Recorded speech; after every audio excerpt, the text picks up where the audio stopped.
Assalamualaikum warahmatullahi wabarakatuh. Peristiwa Karawang, walaupun sudah menemui titik terang karena kemarin sudah ditangkap 2 orang tersangka, itu menimbulkan harapan bagi kita semua. Semoga kasus yang ada di sana itu segera diselesaikan. Tetapi kabar yang terbaru, seperti juga dugaan-dugaan kita, bahwa 2 orang yang ditangkap ini bukanlah orang yang viral di dalam video-video dan foto-foto itu. Karena yang satu ini jelas, satu gemuk, 2 agak pendek, dan mukanya tidak dilihatkan dalam video-video yang kita lihat di mana-mana. Lantas dari peristiwa itu sepertinya memang sudah ada koordinasi antar mereka untuk melakukan suatu perbuatan, entah ini disengaja atau tidak. Istilahnya sekarang ini settingan. Itu yang membuat banyak orang ini bertanya-tanya, kalau mereka ini jumlahnya ratusan, kok yang ditangkap cuma 2 orang, dan itu saja bukan seperti yang viral selama ini. Malah belakangan ini banyak yang meragukan, saudara kita Banser yang dipersekusi ini bukanlah Banser asli. Dan yang lebih mengejutkan lagi, dari peristiwa ini banyak tersebar kabar, ini isu-isu yang dilontarkan oleh sebagian oknum, itu yang mengatakan bahwa kejadian yang ada di Karawang yang mengerikan ini dilakukan oleh banyak orang, kemudian memukuli orang begitu saja dan kemudian pergi. Ini yang disalahkan justru Kiai Haji Imaduddin, dan menyalahkan ini loh, gara-gara Kiai Imaduddin akhirnya terjadi seperti ini. Kok bisa begitu pikirannya? Dari sebagian kita juga menanyakan kepada Pak Alawi, kalau memang mereka ini ngotot mengaku sebagai durian Nabi, buktikan saja dengan tes DNA. Ini baru kita percaya apakah mereka ini benar-benar dari duriannya Kanjeng Nabi Muhammad SAW.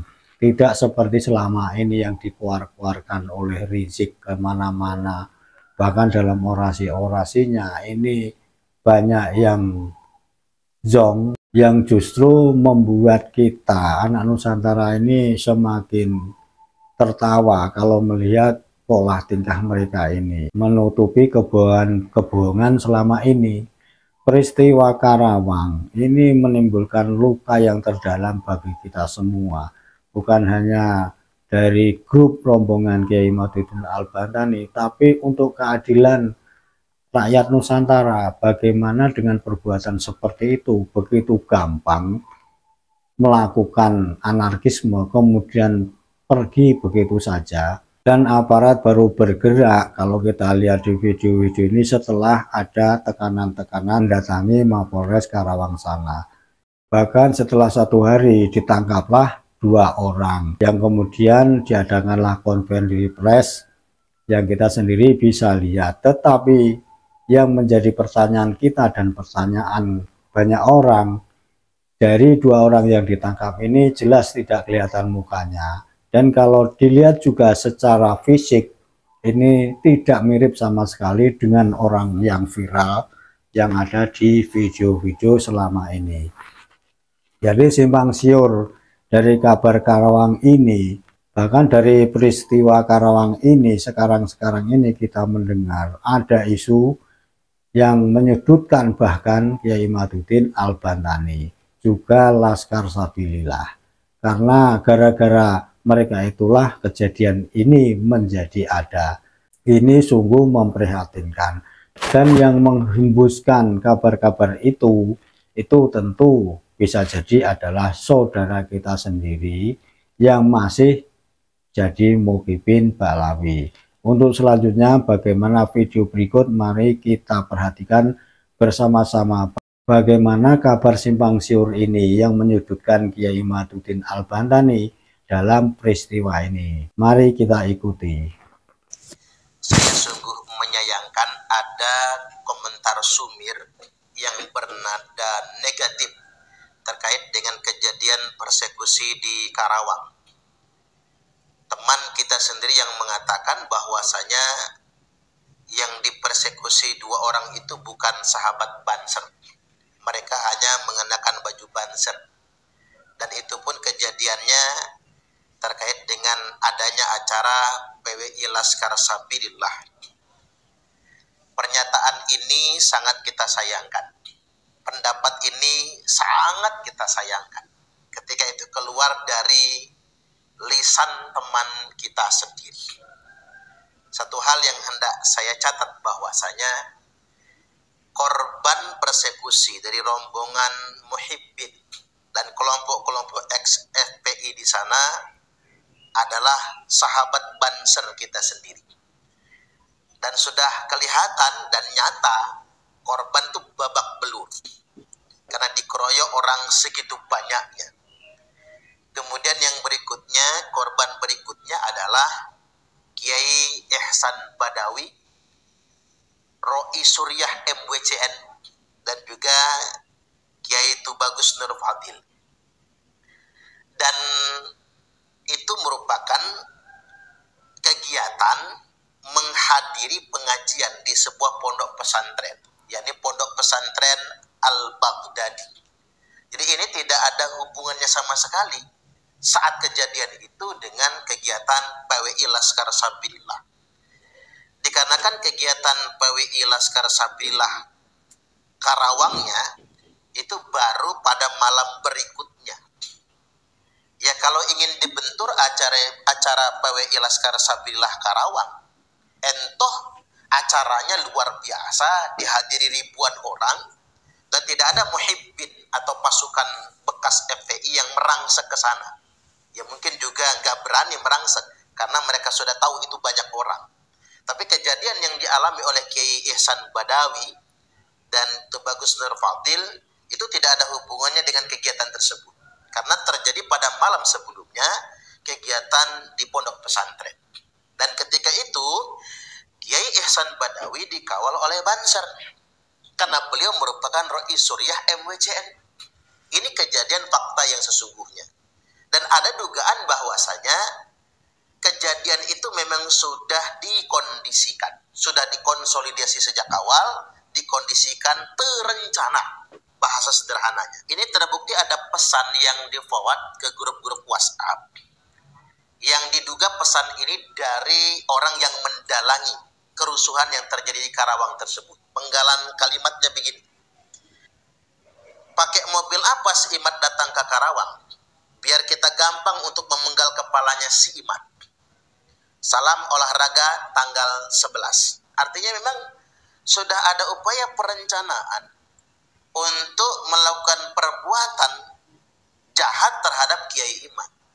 Dan kemudian sudah ada dorongan untuk melapor ke Polres dan ke Kodim.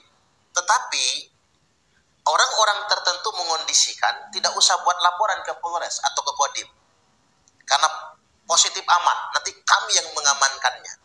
Ya, patut diduga orang yang menjamin keamanan ini juga jangan-jangan terhubung dengan kelompok yang melakukan persekusi itu. Ini sudah direncanakan dalam situasi dan kondisi Kiai di satu mobil dengan pengawalan yang sangat lemah sekali. Nah, artinya memang kita sangat menyayangkan sekali. Kita dalam kondisi yang sangat minimal diserang sekelompok massa sedemikian rupa. Ini menurut saya sangat tidak gentleman, sangat tidak gentle ini. Sengaja memperlakukan sahabat Banser dan Kiai dalam kondisi sedemikian rupa. Dan patut diduga ini sudah terencana dan melibatkan beberapa pihak. Kemudian yang berikutnya juga yang lebih menyakitkan lagi, jika ada saudara kita yang nggak ambil peduli, sahabat-sahabat kita sendiri yang nggak ambil peduli dan berani mengatakan kalau itu bukan Banser, na'udzubillah, dan tidak berani dan tidak peduli dengan kiai yang dipersekusi, yang mobilnya sampai hancur, yang jelas-jelas ini kiai NU. Nah ini sangat kita sayangkan sekali. Dan ada yang orang yang coba seolah-olah ingin menimpahkan ini gara-gara PWI Laskar Sabilillah. Bahkan ada juga yang mengatakan media mainstream, media online menyebutkan ini gara-gara si Iman. Na'udzubillah. Ini gara-gara Kiai Imaduddin. Hari ini Kiai Imaduddin Usman Al-Bantani, Gus Abbas Buntet, sedang ingin mencerahkan bangsa Indonesia bahwasanya sekelompok orang yang ngaku-ngaku sebagai cucu Nabi itu terbukti secara ilmiah bukan cucu Nabi. Masa sih kita umat Islam diam saja, dimanipulasi sedemikian rupa? Boleh kalau saya ingin mempertanyakan, di mana iman Anda? Nih yang ngaku-ngaku muslim di Indonesia ini, mana iman Anda? Ada orang-orang yang mengaku cucu Nabi, lalu memanfaatkan pengakuan tersebut untuk mengeksploitasi umat, Anda diam saja. Mana iman Anda? Benar tidak Anda itu cinta kepada Nabi? Kita jadi pegal dengan ini semua, sangat pegal sekali. Di mana iman Anda sebetulnya? Ketika ada orang-orang yang mengaku cucu Nabi dan melakukan tindakan arogansi, premanisme, ini kan mencederai nama Nabi itu sendiri. Nih sekarang Mbak Alwi, daripada Anda gaya-gaya preman, nanti kita benturan. Sekarang begini sajalah, tunjukkan dulu data Anda kalau Anda itu cucu Nabi. Tes DNA dulu. Kalau memang antum semua itu cucu Nabi, tunjukkan mana tes DNA-nya. Ini boro-boro mau tes DNA, malah takut kemudian mengharam-haramkan tes DNA. Berarti Anda memang bukan cucu Nabi. Kalau Anda takut tes DNA, berarti Anda yang Anda tutupi. Ini buat masyarakat Indonesia yang cerdas. Buat apa sekolah tinggi-tinggi? Ketika dimanipulasi begini saja kita percaya. Tanyakan kepada semua Ba'alwi dan para mu'ibbidnya. Buktikan dulu kalau Anda semua cucu Nabi. Jangan kemudian mengeksploitasi umat. Dan terakhir saya ingin tegaskan kepada para penegak hukum, kami menduga 2 tersangka yang ditangkap oleh Polres Karawang kemarin bukan orang yang tertangkap kamera sebagai pelaku kekerasan. Ada apa? Dalam tanda kutip, kami ingin bertanya kepada aparat penegak hukum. Ada apa ini? Mengapa orang itu berbeda? Ada ratusan orang yang terlibat dalam persekusi. Mengapa cuma 2 orang yang ditangkap? Itu pun 2 orang wajahnya nggak kelihatan kayak apa. Kami ingin lihat wajahnya kayak apa 2 orang tersebut. Apakah cocok dengan orang yang diviralkan di media sosial, yang tertangkap kamera sebagai pelaku yang melakukan tindakan persekusi tersebut? Hari ini penegak hukum harus profesional. Kalau orang-orang ini dibiarkan main persekusi, main hakim sendiri, mau jadi apa bangsa kita ini? Nanti semua orang akan main persekusi, main hakim sendiri. Kita semua bisa melakukan tindakan yang sama. Tapi kan kami sangat hormat dengan penegak hukum. Ya hancur negara ini kalau semua masyarakat tuh main hakim sendiri. Ormas main hakim sendiri. LSM main hakim sendiri. Kalau memang hukum itu adalah panglima, mulai hari ini kami tunggu penegakan hukumnya terhadap semua yang terlibat dalam persekusi tersebut. Dan kemudian kepada para budak-budak, sampaikan kepada majikan Anda itu. Silakan Anda tes DNA untuk membuktikan kalau Anda cucu Nabi. Ini dari kitab nasab tidak ada buktinya. Suruh menunjukkan kitab sezaman hingga 5 abad gak bisa menunjukkan. Tes DNA juga takut, tapi masih ngotot ngaku cucu Nabi. Dan saya ingin tegaskan semua umat Islam se-Indonesia berdosa kalau membiarkan mereka ngaku-ngaku cucu Nabi padahal tidak bisa menunjukkan bukti, dan membiarkan mereka ngaku cucu Nabi tapi justru malah mengeksploitasi umat mengatasnamakan cucu Nabi. Yang bagi di kulli ahadin ayyakuna lahu ghiratun bi hadzal nasabi syarif wa dhabatahu hatta la yantasib ilaihi sallallahu alaihi wasallam ahadun illa bihaqqin.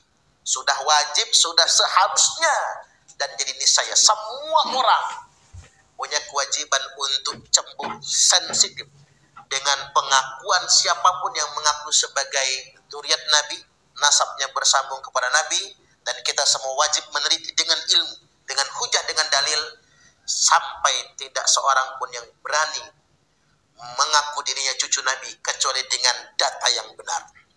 Dan ingat, berbohong atas nama Nabi itu beda dengan berbohong yang lainnya. Karena berbohong mengatasnamakan Nabi itu hukumnya bisa kafir. Maka man kadzaba alayya muta'ammidan faqad kafar. Barang siapa yang sengaja membangun kedustaan, membangun kebohongan, mengatasnamakan saya, kata Nabi, termasuk mengatasnamakan dirinya cucu Nabi, faqad kafar, maka telah kafirlah dia. Baik, maju terus, pantang mundur. Apa yang kita lakukan ini dalam rangka menjaga kemuliaan Islam dan nasab suci Rasulullah sallallahu alaihi wasallam. Wallahul muwaffiq ila aqwamit thariq. Assalamualaikum warahmatullahi wabarakatuh. Demikian sudah kita lihat bersama-sama, sungguh mengerikan apabila ini benar-benar adalah sebuah settingan dari kelompok tertentu yang ujung-ujungnya ada penggiringan opini menyalahkan Laskar Sabilillah dan Kiai Imaduddin Al-Bantani, karena gara-gara mereka lah terjadinya persekusi di Malam Kelabu Karawang sana. Jaga kesatuan, jaga persatuan, kesehatan, semoga Indonesia ke depan jaya selalu, merdeka. Assalamualaikum warahmatullahi wabarakatuh.